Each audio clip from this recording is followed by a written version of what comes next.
Diego Unified School District now facing legal action over its new campaign to help combat Islamophobia in schools. Yeah, plans include ensuring Muslim holidays are marked on official school calendars, creating safe spaces for Muslim students, and adding additional lessons about Islam. But what about students from other backgrounds? Jesse Weber is an attorney and the host for LawNews.com. He joins us now with whether there is indeed a case against the school district. Jesse, great to see you. Great being here. This is amazing. Is there a case here? Not only is there a case, there's a very strong case. Listen, no one wants bullying of any religious group, but here's the problem. When you mix religion with public schools, which are government entities, you are effectively calling into question the Establishment Clause of the First Amendment, which says Congress shall make no law respecting an establishment of religion.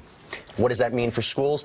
They can't institute any program that endorses a religion or even appears to endorse a religion. What about when we get off for Christmas? What about when we get off for Easter? What about when we get off for Jewish holidays? Well, those are a little bit of a different situation here, because in this situation that we have with this school district, they're saying we're not endorsing Islam, but they're putting all the Muslim holidays on the calendar when there's no other religious holidays on the calendar. That's right. And also find me a public school that's teaching the Bible as opposed to, the Quran. So is there, I mean, it's the double standard that's at play here. The Bible and Christianity was long ago stripped from our public schools, rightly or wrongly. But to insert Islam seems like they're gaming the field here. Great point. Listen, there's a separation of church and state for a reason, and I want to touch upon what you said. You can teach about religion. You can teach about the historical, cultural significance of it, but you can't teach the practices of it. You can't celebrate it in schools. And this school district is in dangerous territory of doing an unconstitutional policy. It's interesting, if the board were asked to vote on having more Christian or more Jewish holidays on the calendar, they would probably say absolutely not, because they're going away from that.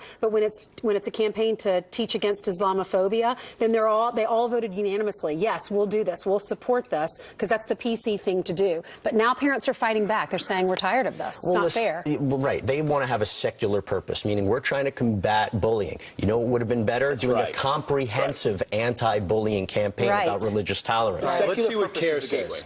CARE says this, and that is the Council of American Islamic Relations. Thank you very much. I always just say CARE. The lawsuit seems to be an attempt to have the courts enforce growing Islamophobia in our state and nation, and to strip away much-needed protection for Muslim students who face increasing bullying. Let's be clear, though, before you comment on that. I mean, CARE is an organization that's highly controversial, has ties to the Muslim Brotherhood, has an Islamic agenda.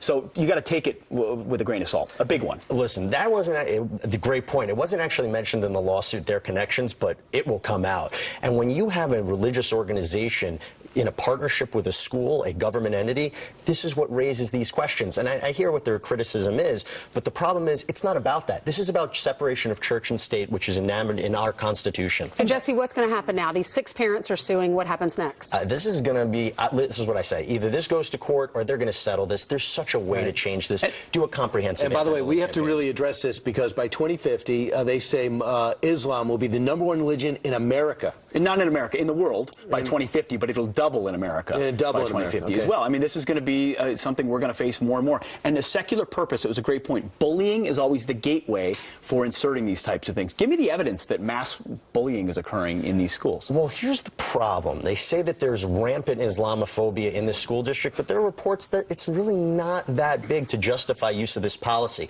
But yes, under the law, if they can show a secular purpose, saying this is what we're trying to do, we're not trying to do religious indoctrination, they may have a case. All right, Jesse, it was great to see you, great to meet you, but I do not like when you have nicer suits than I do. All right, both of them. Obviously, absolutely. Good job, Jesse. Thank you so much. All right.